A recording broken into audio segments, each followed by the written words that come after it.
kitchen. Today, it's all about charcuterie boards.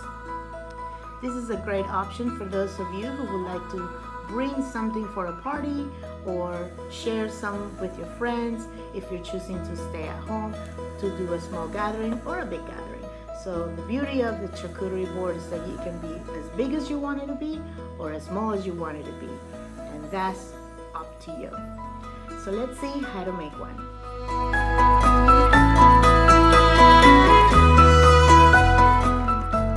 First thing is the board. So the board I use is basically kind of like a tray where you put your breakfast in to take it to bed. But I only use it for charcuterie. So you can use pretty much anything that it has a flat surface that you can use as a board. Just make sure that you have enough products to cover any small spots in your board. But anything will do. Anything with a flat surface, polished, anything like that. The only thing I will not recommend is anything that is going to bleed or that is going to absorb any liquid, because of course that can ruin your board. It can either impart some type of other flavors or it can oxidize other items, so you don't want to do that. Or if it's paper, it will break. Second are your containers. What I do is that I try to keep the same either height or the same theme in my board, so that it doesn't take away from the presentation of the food. So if you want to use a white material, use it throughout. If you want to use clear, use it throughout. And if you want to mix it, just make sure it's at the same depth so that it doesn't take away from the food presentation. And third is your food. So for this board, I chose 4 different types of cheeses because it's going to be enough. And I chose 3 to 4 different types of meats. I wanted to balance the same amount of cheese as the same amount of meat. That way the guests can have a variety. Also, I chose 3 to 4 different types of nuts and different types of fruits. So you can have a variety of dry fruits and fresh fruit, and vegetables is always going to be the freshest, the better. So now let's just start putting it together, and that is the fun part. So for the containers, it doesn't really matter where you put them, just you have enough containers to hold your wet ingredients so that it doesn't mix with any other items that you may not want to be wet. So here I'm just testing out because I want to see how much of difference in the eye level is. So I just chose the little ones, and that's gonna be enough. So here's pretty much what I'm okay with, and I have 3 different dips or wet ingredients, and then the other one is to hold my olives. So let's see. Now let's just start with the fun part. I started this time with my grapes because I had a lot of them. So then, and I'm gonna be switching this around throughout the video because I'm just going to do what is best for the eye. So not only it's a very functional and delicious food to have, but also it has to be eye pleasing. So I started with fruits and cheeses, then I work my way through the meats, and then I end up with veggies.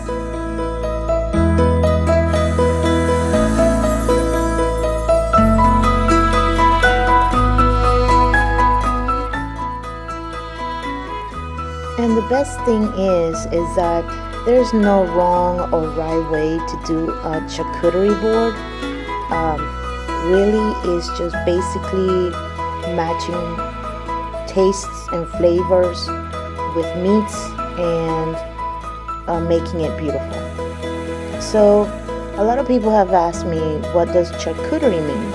And basically is just dried meats or meats that you find in the deli. But this is a trend that has been growing in popularity. So now people just mix all kinds of cheeses with veggies and antipasto salads and also with dips. So that's the best part of it. So there's a little bit of everything. So now I have already cut my manchego cheese. Those are the triangle cheeses. And I just cut them in slices. My brie is the big chunk of white cheese. And I have cheddar in cubes. And then I have my log there of goat cheese. So basically what I tried to do was to have one hard, one soft, one spreadable, and one popular cheese. And those are the ones that I chose.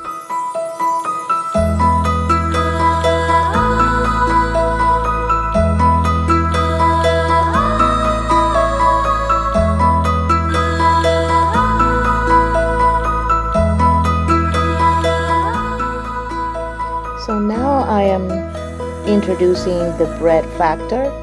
So I have Triscuits. They're really good for these types of boards. These are herbed and they're delicious. The other ones are baguette crisps, and you can pretty much put anything. Anything that will hold the weight. So think about that. Think about getting the breads that is going to hold the weight of what you put on it.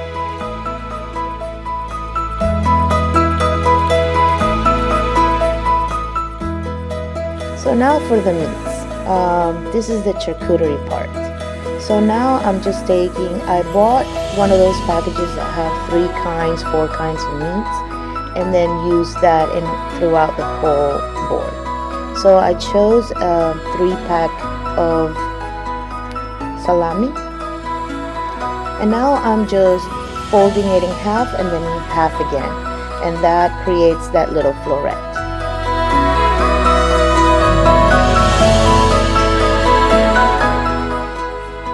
And I'm gonna do that with all the pieces that is permissible on this board, and I'm just gonna put them throughout.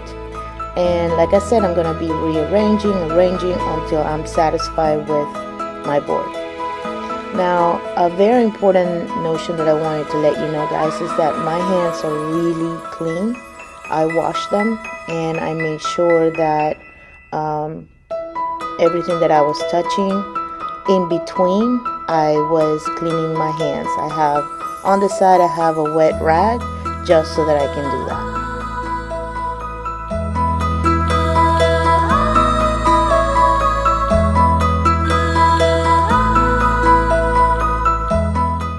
And you keep rearranging.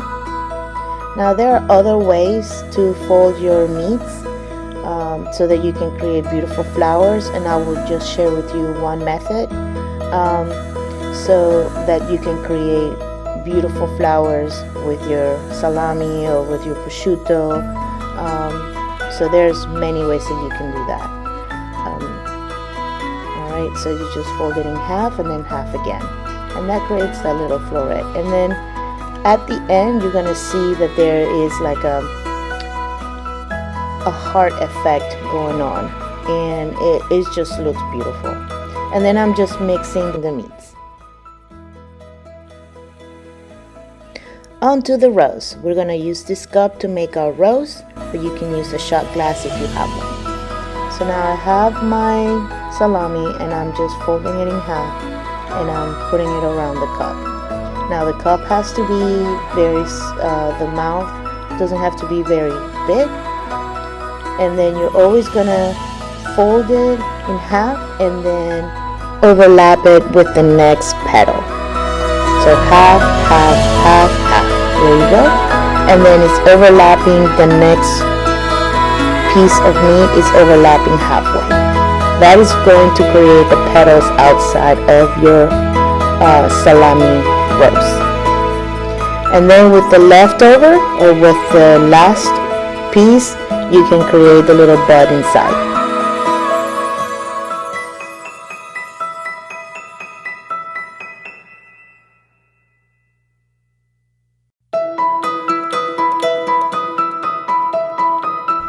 There you go, you turn it up, and there's your flower.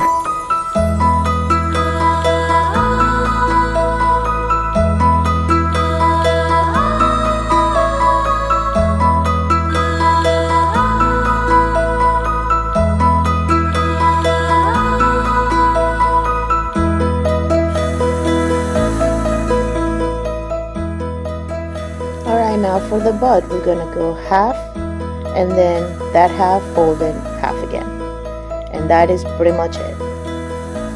Alright, now that we have our rose, we keep on going, and we keep adding food to the empty spaces in our board so that it can look full and vibrant and beautiful.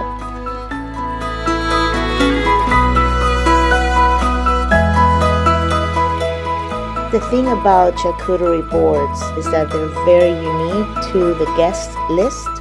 So once you know who is coming, then you make your charcuterie board that is going to fit your guests. You don't want to leave anybody behind.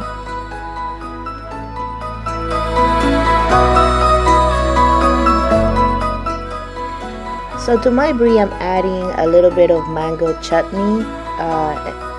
It has a little bit of kick. This is something that I got from a store. But you can put honey, you can put jams, you can put anything you want on it to kind of give it a little bit of a presentation. Now I'm just putting my goat cheese, and this is a goat cheese that has a cranberry cinnamon sauce on top of it, and that pairs really well with salty and sweet items.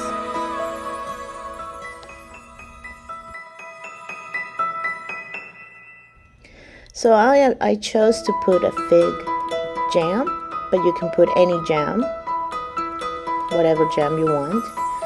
You want to have something sweet to pair with your fruit.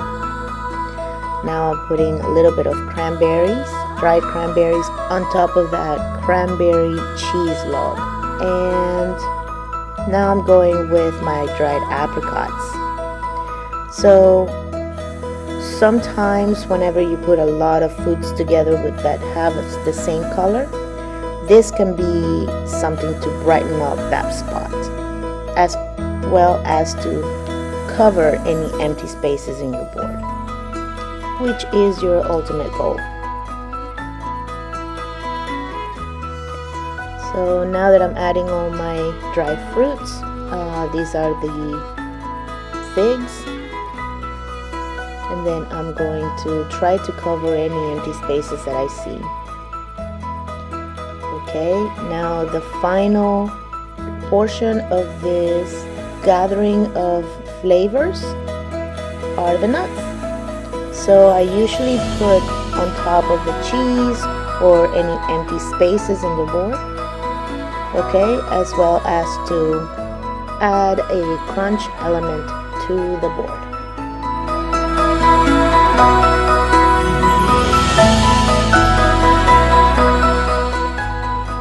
Okay, so now I'm seeing that I need a little bit of a green color to the board, so I'm adding just sprigs of parsley to bring more color into the board and give it a final look.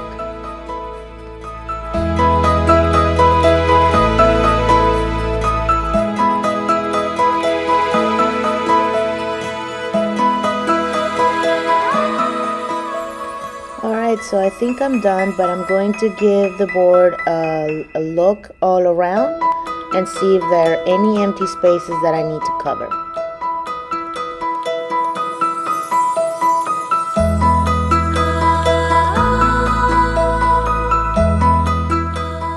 Now I'm adding the cutlery to the board. Okay, you can always mix and match spoons. I have wooden ones, I have metal ones. You can have forks, you can have little tongs. So there's plenty of little items that you can purchase to make your board cute. Alright, and here is the final product. Every little space is covered. If you have more items that you want to put, go ahead and fill those little small spaces with that. And here you go, the final board. I think it looks amazing, don't you?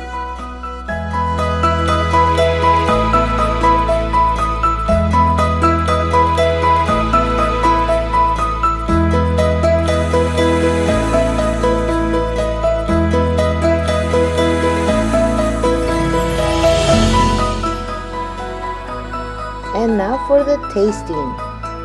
Let's see who's my volunteer.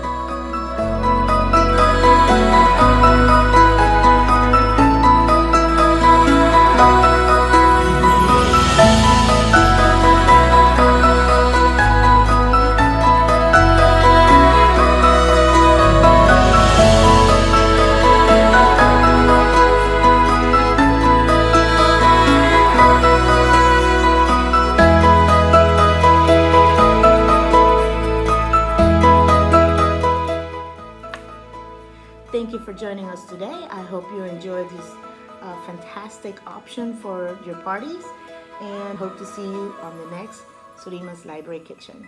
Thank you so much for tuning in, and I'll see you at the library. Happy holidays.